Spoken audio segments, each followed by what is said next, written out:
नमस्कार आप सभी को। मेरा नाम है अशोक बी यादव एडवोकेट और मैं आप सभी के लिए लीगल एडवाइस पर वीडियोस अपलोड करता हूं, जो कि आप सब लोग उसको लाइक करते हैं, पसंद करते हैं, शेयर करते हैं और सब्सक्राइब भी करते हैं। और अब तक अगर आपने इस चैनल को सब्सक्राइब नहीं किया है तो तुरंत जो सामने लाल रंग का बटन है उसको तुरंत प्रेस करिएगा और दूसरे लोगों तक भी इस जानकारी को पहुंचाइएगा।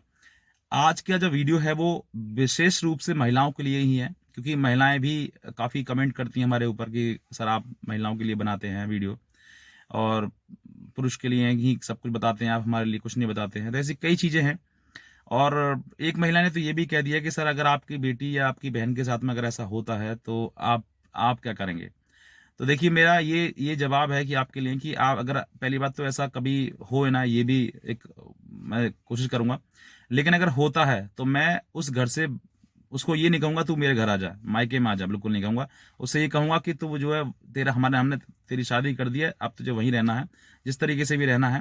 क्योंकि मैनेज करना तुम्हारा काम है, शादी करना अब हमने शादी कर दी, तुम्हें दूसरे घर भेज दिया, तो अब तुमको वहीं रहना है और जो भी होना है। कुछ लोग ये कहते हैं सर मुझे जान से मारने की कोशिश की जाती है, मुझे कई बार मुझे जान से मारने की कोशिश की गई। तो देखिए ये चीजें आप ये तो देख लेते हैं कि जान से मारने की कोशिश की गई, लेकिन इसके पीछे कारण भी तो देखिए कि कोई व्यक्ति आपको ऐसी कोई प्रताड़ित कर रहा है या फिर कोई आपको कुछ कर रहा है, तो क्यों कर रहा है, वो कारण क्या है उसके पीछे। अगर कोई गलती आपसे हो रही है उस गलती को दोबारा मत करिएगा।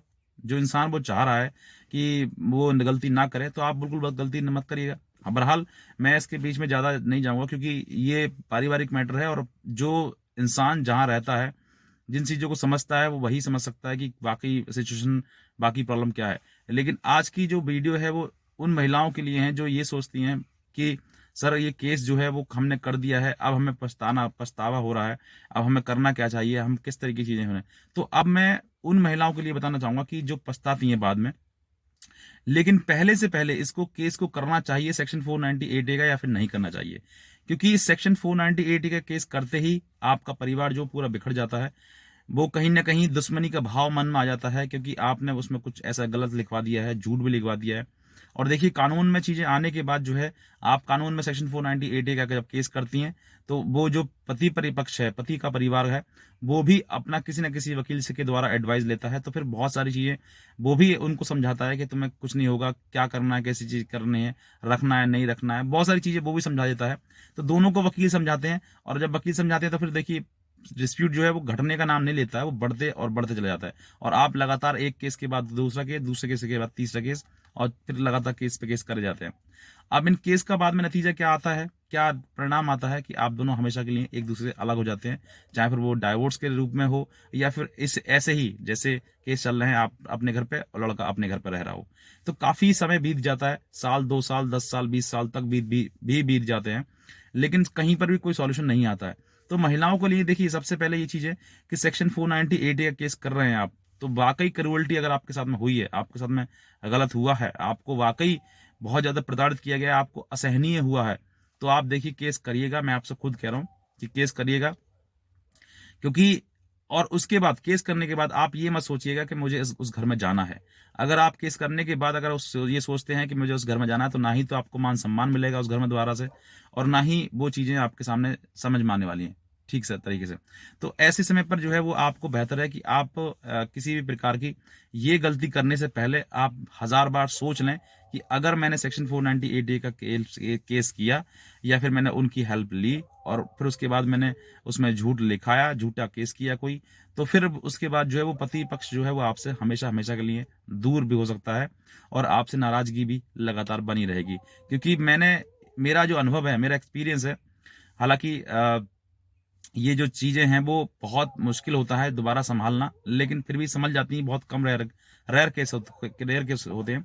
लेकिन अगर ऐसे समय पर आपने सेक्शन 498A केस कर दिया है या फिर और भी कोई केसेस कर दिए हैं और उसके बाद आप ये सोच रहे हैं कि मुझे उस घर में दोबारा जाना है, तो देखिए बहुत मुश्किल हो जाता है। क्योंकि आपको भी समझना, क्योंकि आप जिस समय पर घर उस छोड़ को छोड़कर आए थे वो चीजें पहले भी वैसे ही थी, आज भी वैसे ही है।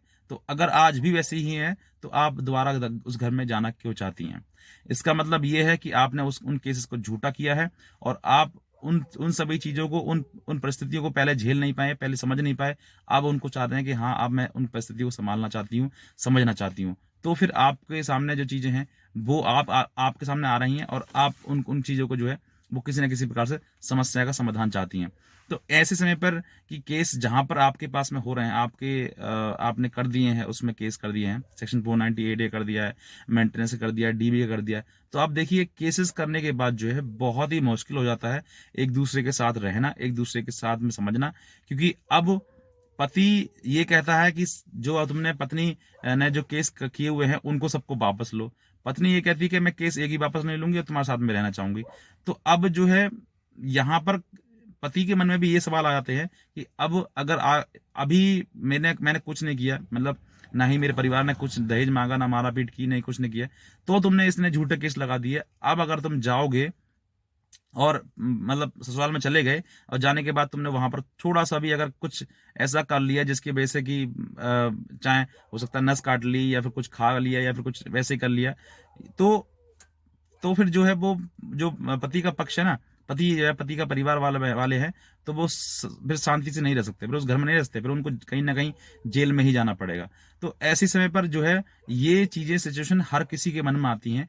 अब मैं ये नहीं कह रहा हूँ किसी का घर पे परिवार बिगाड़ने की बात नहीं कर रहा हूं मैं, लेकिन यहाँ पर हर परिवार जो भी इन सब डिस्प्यूट में पड़ जाते हैं, इन चीजों में पड़ जाते हैं, उसके बाद दोनों के पक्ष में, दोनों के मन में ही ये सब चीजें चलना स्टार्ट हो जाती हैं कि अब पता ना घर पे आ जाएगी तो पता ना कौन सा कदम वो उठा ले और उसके बाद हमारा जीना दुश्वार हो जाए, हमें कहीं जेल ना जाना पड़ जाए।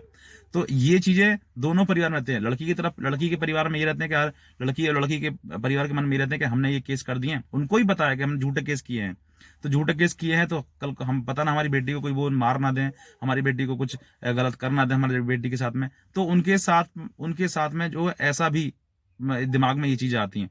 पति के परिवार में ये पक्ष ये समझ में आता है कि वो आ नहीं जाए, कुछ कर नहीं ले, हमारे घर में आके कुछ खाना ले, ऐसा कुछ। और पत्नी के पति और पत्नी के परिवार के दिमाग में ये आता है कि वो हमको कुछ कर ना दे। तो दोनों ही डिस्प्यूट जो है वो झगड़े की जड़ और ज्यादा बढ़ जाती है। फिर वो चीजें समझ में नहीं आती कि किस तरीके से इनको हैंडल किया जाए।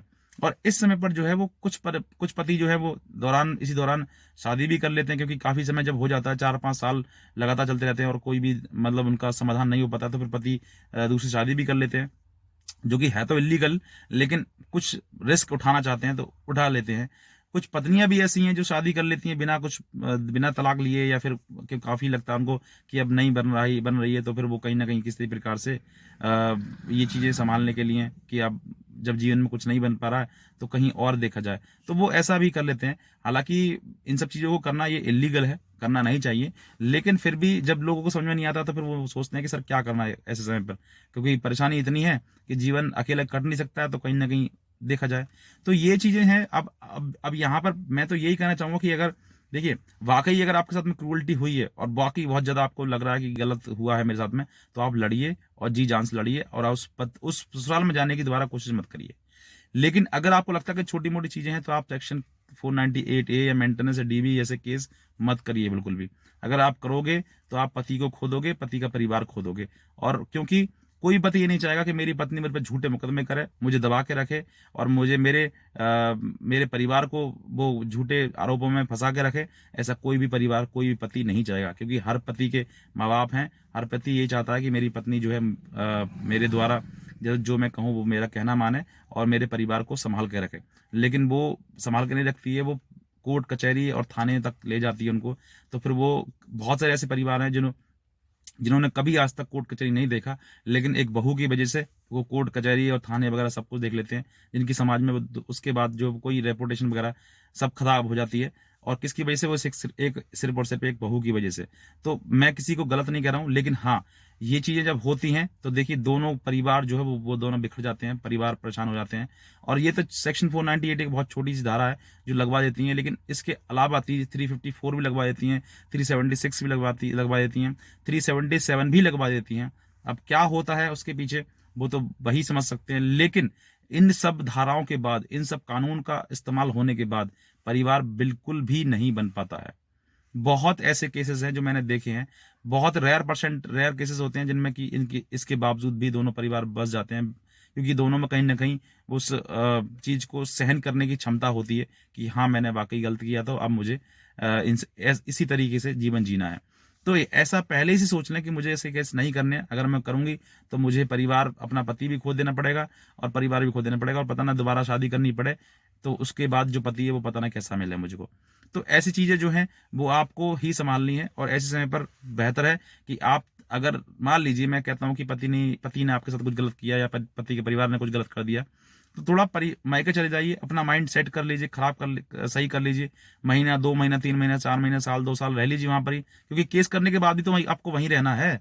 अगर केस करने के बाद आप वहां रह सकते हैं, तो केस करने से पहले भी तो रह सकते हैं आप वहां पर। जरूरी क्या है कि आपको एकदम से केस कर दें फटाफट से, और फिर उसके बाद जो है आप इंतजार करें कि अब पति आएगा मुझे। अब तो पति बिल्कुल भी नहीं आएगा, क्योंकि आपने केस कर दिए इतने। अब तो वो केस लड़ेगा कि आपसे लड़ेगा, बताइए। तो अब ऐसी चीजें जो है वो आपको संभालनी है, देखनी है कि अगर आप रह सकते हैं तो आप बिना केस के घर मायके में रहिए। आज ना तो कल हो सकता है कि वो आ जाए, काफी चांसेस हैं। दोनों को किसी परिवार से, किसी प्रकार से आप आपसी समझौते से वो परिवार बन भी सकते हैं, जब केस नहीं है बीच में तो। और अगर आपने केस कर दिए हैं तो फिर देखिए समस्या विराट रूप ले लेती है, और ये कैंसर की तरह काफी सालों तक चलती है। समझ नहीं आता कि दोनों को क्या करना है क्या नहीं करना है। तो ऐसे समय पर चीजों को आपको समझना है। तो बस मैं इतना कहना चाहूंगा। बाकी अगर आप इस चैनल पर नए हैं, तुरंत सब्सक्राइब करिएगा, दूसरे लोगों तक भी इस जानकारी को शेयर करिएगा। तो बस मैं इतना कहना चाहूंगा। बाकी आज की वीडियो में आप सभी को बहुत बहुत धन्यवाद।